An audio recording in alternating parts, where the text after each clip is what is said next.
भेरगाव बियाबाव 1 घन्टानि उनावनो BPF दोलोआव फिन जयनिं। दुथां सुबुङा थगायना लांनानै BJP दोलोआव जयनिं खालामहैदों। लं लिभ जों दिनै BJP आव जगदान होनो थाङाखैमोन, जों थगायना लाना थांदों।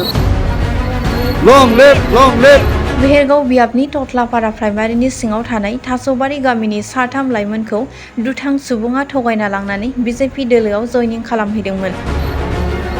लं लिभ BJP आव जों जगदान होनो थाङाखै, जोंखौ थगायनासो लाना थांदों। लं लिभ नाथाय साथाम BJP दोलोआव जयनिं जाहैनाय लाइमोना फोरमायो दि खौरां बिजोङाव जोंखौ थगायना लांनानै BJPनि माला गानहोदों होनना दा जों BPF दोलोआव थाफिनगोन होनना फोरमायदों। लं लिभ जोंखौ थगायनासो लाना थांदों। जगदान जागोन होनना जों थाङाखै, BJP आव थगायना लांनाय थाखाय जादों। मिथियामोन आरो नोंसोरो? मिथियामोन जों डाइरेक्ट जेनेबा जगदान जागोन होननानै जोंबो डाइरेक्ट मिथिया।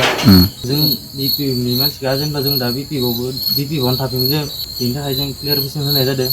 जों दिनै BJP आव जगदान होनो थाङाखैमोन, जों थगायना लाना थांदों। BPF आवनो थाफिनगोन, जों BPF खौनो मोजां मोनो।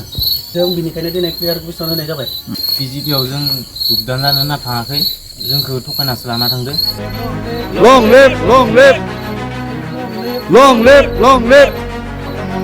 जिन्दाबाद